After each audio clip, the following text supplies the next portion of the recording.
রাজনীতিতে আমি চাই যে একটা স্থিতিশীল পরিবেশ আসুক। আমাকে নমিনেশন পেতে হবে এমন কোনো কথা নাই। যেই নমিনেশন পাক আমি তার জন্য কাজ করবো।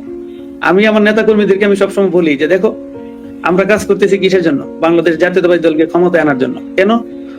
বাংলাদেশ জাতীয়তাবাদী দল যদি ক্ষমতায় আসে, বাংলাদেশ একটা আধুনিক দেশ হবে, একটা সুশিক্ষিত দেশ হবে। বাংলাদেশটা শহীদ প্রেসিডেন্ট জিয়াউর রহমান স্যার যেভাবে স্বপ্ন দেখেছিলেন, যেভাবে গড়ার পরিকল্পনা করেছিলেন, এটা একমাত্র আমাদের এখন জননেতা তারেক রহমানের হাত দ্বারাই সম্ভব।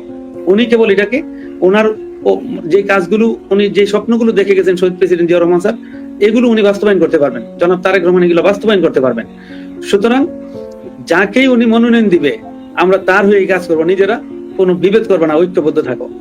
আমাদের আসলে আমাদের লোকজনের সহনশীলতার অভাব। অনেকেই মানে খালি ক্ষমতার জন্য বা নিজেই এমপি হয়ে যাওয়ার জন্য, কিছু পারি আর না পারি এখন সবাই এমপি, অনেকে এমপি হইতে চায়। অনেক এমপির ভিড়ে আমি অনেক অবাক হই। মানে এমপির নিচে কোনো পোস্ট কেউ পছন্দ করে না, সবাই চায় খালি এমপি হয়ে যেতে। তো সবার জন্য দোয়া করি যেন আমরা সবাই বুঝি এবং মিলেমিশে কাজ করি। তোমার জন্য দোয়া রইল, ভালো থেকো। Thank you so much. আপনিও ভালো